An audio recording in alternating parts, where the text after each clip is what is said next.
Jérôme avec nous donc pour parler de l'avenue de l'Hippodrome à Lambersart, connue pour être l'une des plus belles avenues de la Melle surtout, avec de belles maisons, de magnifiques villas qui s'y trouvent. Pourquoi justement cette concentration de belles demeures ici? Alors, on pourrait penser que c'est un bourgeois, un jour par hasard, qui a décidé de s'installer à Lambersart et qu'il a réussi à motiver d'autres bourgeois qui se sont tous installés et que du coup, on a ces belles villas. Mais en fait, l'histoire, c'est pas du tout ça, elle est tout autre et c'est l'histoire surtout d'une belle opportunité économique qui a su être saisie. C'est-à-dire quelle opportunité économique? Alors, en fait, il faut revenir sur le contexte. En 1884, la mairie de Lille décide d'aménager un espace aux abords de la Deule et du quartier Canon d'Or, qui s'appelle l'hippodrome du Bois de la Deule.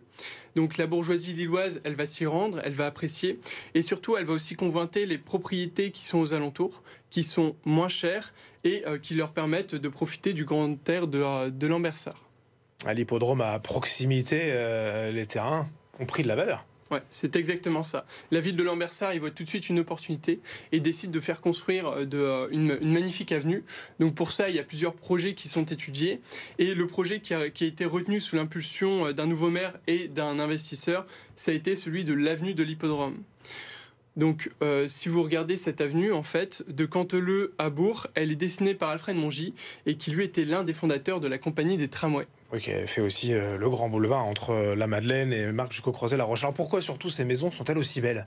Alors ça, c'est une idée géniale qui est venue après. C'est qu'en fait, une fois qu'ils ont décidé de cette avenue, ils se sont dit qu'ils allaient faire un concours architectural pour faire venir promoteurs et architectes. Et du coup, il y a plusieurs architectes qui sont venus pour faire les plus belles bâtisses. Et les architectes connus, il va y avoir Victor Mollet et Albert Berthe qui restent en mémoire. Donc vous pouvez, si vous vous baladez de ce côté-là, voir des villas vraiment magnifiques qui ressemblent presque à des châteaux. Alors tu nous parles de concours, mais il y a eu un vainqueur. Oui, alors forcément, qui dit concours dit vainqueur. Et là, le vainqueur, du coup, ça a été la Villa Saint-Charles, donc qui a été réalisée par Victor Mollet en 1894 et qui obtiendra la première place et 30 000 francs d'or, suivi ensuite par la Villa Saint-Georges, qui elle est réalisée par Albert Berthe et qui sera construite un an plus tôt, en 1893, et qui va obtenir la deuxième place du coup. Bon, ces belles maisons, elles existent toujours, bien sûr. Oui, elles existent toujours. Bien sûr, elles sont habitées, mais si jamais vous êtes curieux, vous pouvez passer et apercevoir en vous baladant le long de cette avenue ces magnifiques villas.